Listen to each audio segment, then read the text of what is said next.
undefeated prospect, one of my favorite young fighters today. Let's talk to Abdullah Mason. Joining us now, in my opinion, he's one of the best young fighters in boxing. People call him a prospect. I say he's more than that. Cleveland's own Abdullah Mason. What's up, champ? Yeah, what's going on? How's everything going? Everything's great, man. Thank you. Good. How do you like to be addressed? Do you feel like you're past that prospect stage? Yeah. I definitely feel like I'm at a contender status right now, but this will be my first official 10-rounder. So now you could really call me a contender once I, step in there April 5th. Right. You got to get the 10-rounders under the belt first. You know, I can tell you one thing, though. That Vasquez fight, in my eyes, it made you a contender for me. Because people like to see people dominant, but after a while, when a person's just very, very dominant and you can't tell if they have heart, you can't tell if they got a chin, they don't get credit. It's like Floyd, and then all of a sudden when Shane Mosley rocked Floyd, it made him better in the eyes of the fans. And I think that's what Vasquez did to you. He caught you twice. You really didn't go you went down. I think your glove just touched, right? Both times? Yeah, my glove touched both times. Both times your glove touched. But when you rocked him, he was really hurt. What did that fight mean to you? To this day, it's still the right now it's like the biggest fight, I've had so far. That's the fight everybody looked at as like, oh shoot, okay. Yeah, it's real.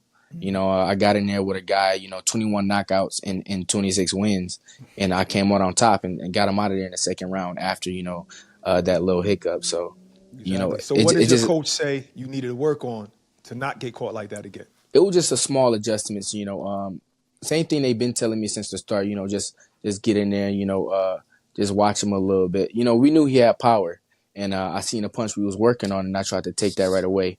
And that's all that was. So that was just a small tweak.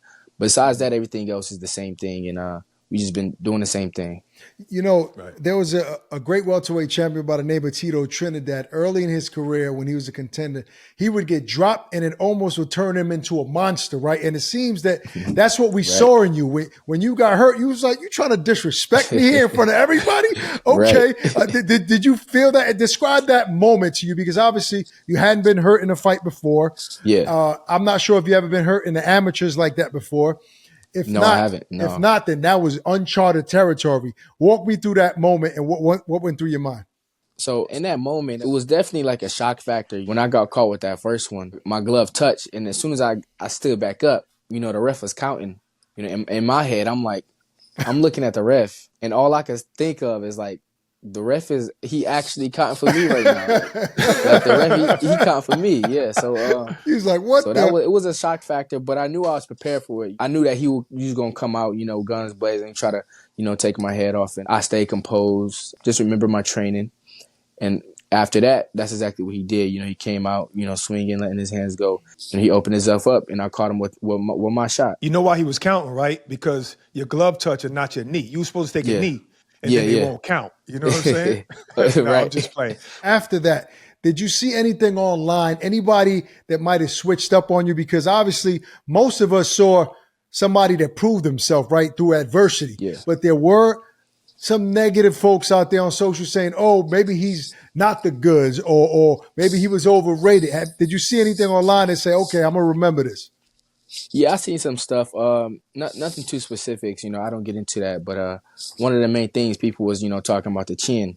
But that fight, I say it proved the opposite. That I had a strong. I was able to get up from that. I agree. Pretty strong. Dude been 21 KOs. Right. So you get touched by somebody with 21 KOs. He got some power, and a lot of people not getting back up from that. But the way I got back up and I finished the job, it kind of let him know, like, okay. Yeah, he's still there. I agree. Right. So that's why I say you're a contender, because you fought a guy with so much experience, but you're still young. How do you want to be moved? Because 20 years old, even though you got the skills that we're all saying, oh, you can go real far, do you want to jump into maybe next fight be a former champion or something like that, or what? I'm being moved pretty good. I'm content with it. Giovanni Cabrera was a good step up fight. Absolutely. He fell back, but after that, I'm gonna probably have after this one, I'm gonna probably have like a co-main or something, then maybe something like that, like you said, like a former champion or something. But we right there, ranked number 7 in WBC, ranked number 10 in WBA, I think, or WBO. But No, WBC got you number 7. yeah, WBO got you number 8. okay, number 7 and 8, yeah. So, we right there, So it's only a matter of time, probably 2-3 fights, till I step up in them rankings and you know everything else, just it comes with it. Abdullah, what fighters did you like look up to coming up when you was a kid? Like, who did you love watching? Who did you maybe take pointers from as far as like, watching them? Coming up as a kid, I didn't watch any boxing. My father had me and my brothers into like combat sports and stuff like that, mixed martial arts. But when I got into the gym, I was boxing strictly off of, just the passion I had for, me liking the sport, being in the gym with my brothers. But there was no fighter that I, watched. I knew of fighters, but I haven't got into watching it really till I turned pro. Really? Wow. So yeah. Even as an amateur, how old were you when you started boxing? When I started boxing, I was 9. 9 years old. So from 9 to... We did watch a little bit of Sugar Ray, though. Sugar Ray Robinson. Oh, so you went way back. I thought you were going to say Sugar Ray Leonard. So that's interesting that you didn't really watch the sport. So you weren't really inspired by nobody but your brothers and your pops in the gym. Yeah. So what about after turning pro? Who did you start, locking in on? Only guys you wanted to fight? I mean, a lot of active fighters. I watched a lot of active fighters. Once I turned pro.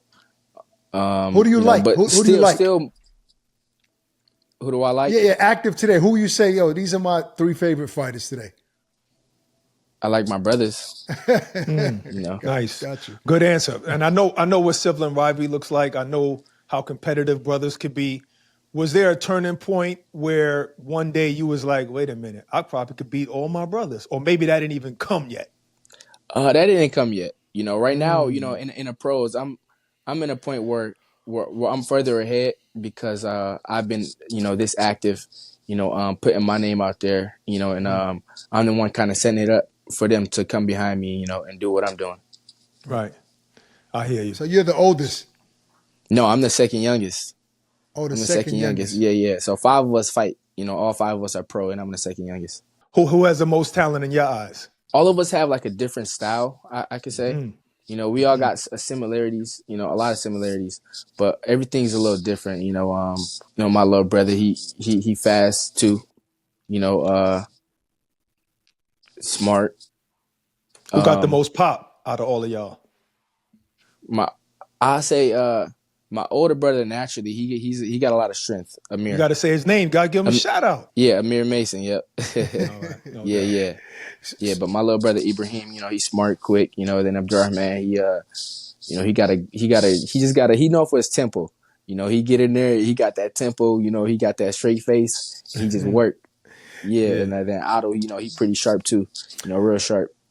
Yeah, obviously, you guys come from good stock, man. And I, from the first time I watched you fight, I said, this kid is going to be special. Now, you're a young fighter that a lot of other fighters that already established has said great things about you, right? From the Shakurs and other fighters that are around your weight class. So people have befriended you, but you've always took the stance as, okay, we're cool, but I don't really have any friends in this business, like I'll fight anybody, right? Who is the fighter that you look at and you say, I know everybody says that this guy is great, but I know I could beat him. I can see holes. I know I'm a better fighter. Name that guy. There's no one guy. I feel like anybody that I'd be put up against in my division, I could come out on top, with that, that same mindset,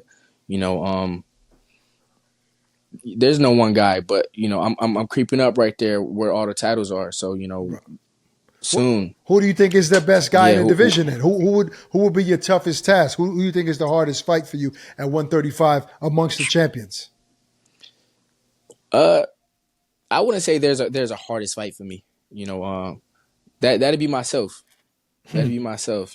Styles make fights. So every fight every person I step up against, it's not gonna be the same versus the next person and the next person. But it's myself. How I do against this person or that person. How I adjust to the game plan and execute. Yeah, but you watch fighters, right? So I'm pretty sure you can break down like, he's slick, he's good. I think he might be better than this guy. Like I know, because fighters always say that, right? They always say it's me, it's who I am, right? But I want a genuine opinion on who you think is the most skilled outside of yourself.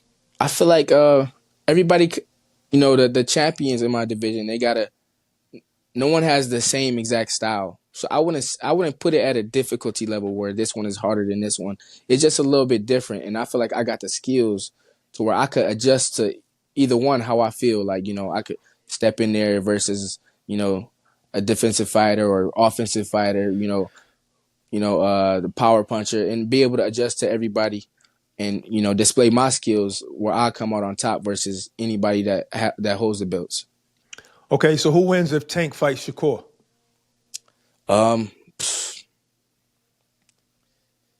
Based off the last Tank fight, I'm probably leaning towards Shakur in that one. Mm-hmm. Wow. Were you surprised at Roach's performance against Tank? I didn't expect Roach to be as sharp. I knew he was coming with some good work, and I knew he could fight. I actually fought his little brother in the amateurs, back then, and I knew that Roach, I knew that he could fight, but before that fight, I'm thinking, Tank was gonna kind of do what Roach did, but Roach, I feel like he was a little bit sharper. Right. What surprised me was his chin, because usually no one could take a flush shot from Tank, and he took it and gave it back. Right. Right now, you're 17-0. This era of boxing has fighters moving on a fast track. It started off with Lomachenko, Rigondeaux, T.O., Shakur. In the teens, they were fighting for world titles. So obviously, talent-wise, you're there with amongst the best of them. How soon do you want to fight for a title? If that opportunity presents itself after this fight, from some miraculous reason, would you take it? Would you accept any world champion? I mean, I'm ranked within the top 10, and when you ranked within that top 15, you got to be ready to to take a title if the shot presents itself, right then or later. So the top 15 are the ones that could contend for the title. So me being here lets you know that I'll be ready, whenever they give me that chance, and I have to be. Right. So before you get out of here, we want to give some fight predictions from you on the 3 upcoming fights on May 2nd. First one is Ryan Garcia versus Rolly. Who wins? I'm going to toss it up. That's a 50-50. Based off the sparring with Rolly and Ryan. That was 8 years ago, though. 8 years ago? 7, 8 years ago. Yeah. I'm gonna probably go with Ryan. Okay. I'm gonna probably go with Ryan because you can't judge everything based off that sparring. But I feel like Ryan got the odds right now. Okay. What about Devin Haney versus Jose Ramirez? I haven't watched too much of Jose Ramirez, so I can't really say nothing about that fight. But if Devin, if he fights smart, I feel like he probably got it. Okay. Now T.O. versus Arnold Barboza. Who wins that? Man, that's a good one. I feel like if T.O. is sharp and he, if he has a good night, then he could pull it off. I've been in the camp with Arnold Barboza, and he a good fighter. He not a pushover, so I feel like if T.O. he has a good night, he could pull it off. But he got to stay focused. Okay. We love your slogan, "The Appetite for Smoke." This is all a smoke fight. Who came up with that slogan, and when did you start saying it? I started saying that slogan. This was in 2023. This was after one of my fights, and I was in a gym doing like a media day after that. I think it was like my 8th or 9th fight or something like that. And in the gym, I was like, man, I'm starting to gain appetite for this. And this was like, just inside the ring. Right. And after that, the same day, I was, looking for like a caption on IG, and my pops was like, just say what you said in the gym. And he came up, appetite for smoke. That's dope. So I said, yeah, appetite for smoke. Yeah. And it's been that ever since. Now, so everybody's food to you out there. Absolutely. No friends, no real friends in this business. Oh, no. Listen, April 5th, you can catch Abdullah Mason back in the ring live on ESPN. Hey, champ, pleasure talking to you. Looking forward to seeing what you're going to do in the sport in the years to come. Excited about you being in this sport. Thanks I for joining us. appreciate that. Thank you.